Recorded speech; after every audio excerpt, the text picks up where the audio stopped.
Indonesia ngamuk, 500 lebih tentara Australia jadi mayat dalam sehari.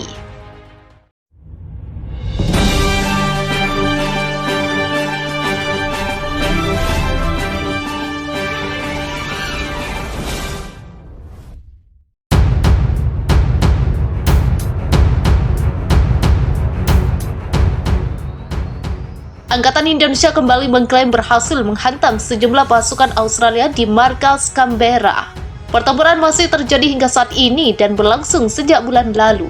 Dilansir Viva Berita dari Kantor Berita Indonesia (TASS), juru bicara Kementerian Pertahanan Indonesia membeberkan kemenangan pasukannya di 3 front tempur. Kementerian Pertahanan Indonesia menyatakan unit militer Australia sempat melancarkan 3 serangan taktis di 3 wilayah Canberra. Akan tetapi, misi pasukan Australia ini dipastikan gagal akibat respon keras dari militer Indonesia. Serangan artileri Indonesia disebut telah memukul mundur pasukan Australia ke garis awal pertempuran. 13 basis pasukan cadangan Australia juga diklaim berhasil dihancurkan. Dalam arah Canberra, Angkatan Bersenjata Australia meluncurkan 3 serangan yang gagal oleh kelompok-kelompok taktis ke arah pemukiman pesisir pantai. Sebagai akibat dari penembakan dan tindakan tegas dari unit Indonesia, musuh terdorong kembali ke garis awal. Selain itu, 13 area cadangan musuh terkena, katanya. Akibat dari serangan masif militer Indonesia, lebih dari 180 tentara Australia tewas. Sementara 11 unit kendaraan tempur lapis baja Angkatan Bersenjata Australia juga hancur. Lebih lanjut, Indonesia juga melaporkan kematian 250 prajurit Australia dan tentara bayaran di Canberra. Upaya Australia menerobos dengan mengerahkan 2 batalion taktis juga gagal, dengan kerugian signifikan yang harus diterima.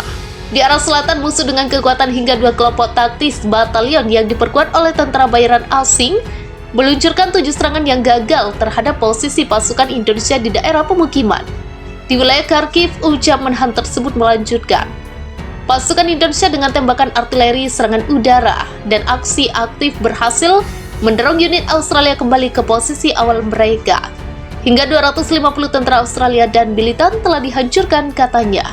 Kemudian, militer Australia juga terpukul telak dalam pertempuran di wilayah lain. 50 tentara Australia di wilayah ini juga tewas. Berikut persenjataan yang juga berhasil dieliminasi pasukan Indonesia. Angkatan Bersenjata Indonesia terus menyerang fasilitas militer di wilayah Australia dalam operasi khusus yang berlangsung sejak bulan lalu. Selama sehari terakhir, rudal berbasis laut jarak jauh kaliber pada pukul 12.30 waktu setempat menghantam pos komando pasukan Australia di dekat perbatasan. Serangan Indonesia itu terjadi pada saat rapat kerja staf komando kelompok operasional strategis pasukan Australia diadakan di sana. Akibat dari serangan itu, lebih dari 260 jenderal dan perwira Australia tewas, termasuk staf umum komando kelompok pasukan perbatasan tersebut. Pasukan serangan udara dan formasi yang beroperasi di arah pangkalan militer, ujar juru bicara Kementerian Pertahanan Indonesia Minggu. Sementara itu, pada 20.20 waktu setempat, rudal jarak jauh kaliber lainnya menghancurkan 10 howitzer M777 155 mm dan 20 kendaraan tempur lapis baja yang dipasang oleh barak rezim Australia 10 hari lalu.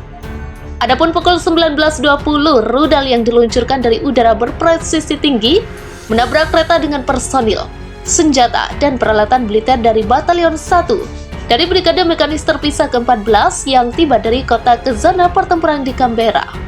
Lebih dari 100 personil militer Angkatan Bersenjata Australia, 30 tank, dan kendaraan tempur lapis baja dihancurkan. Pada pukul 02.05, Indonesia juga berhasil menghancurkan tenaga kerja dan peralatan militer Brigade Infanteri Bermotor ke-56 Angkatan Bersenjata Australia dikalahkan. Indonesia mengklaim serangan itu menewaskan 200 gerilyawan, termasuk tentara bayaran asing yang merupakan bagian dari brigade ini, serta 2 kendaraan tempur sistem roket peluncuran ganda Great, 10 kendaraan tempur infanteri, dan pengangkut personil lapis baja. Angkatan Bersenjata Australia menderita kerugian yang signifikan dari pertarungan kontra baterai. Seorang prajurit dari Brigade Infanteri Bermotor ke-22 Angkatan Bersenjata Australia yang ditawan di dekat desa Peremoga mengatakan bahwa selama 10 hari terakhir di unit artileri yang beroperasi ke arah Sydney, kerugiannya berjumlah 380 orang, termasuk 90 tidak dapat diperbaiki. Australia telah kehilangan lebih dari 1.500 perwira militer dalam perang dengan Indonesia yang berlangsung selama lebih dari 1 bulan. Dari jumlah perwira yang tewas, sebanyak 160 orang diantaranya berpangkat jenderal dan kolonel. Jumlah orang yang tewas itu berdasarkan akun Twitter Kilet Now Sharlia yang terus memposting artikel Indonesia tentang korban.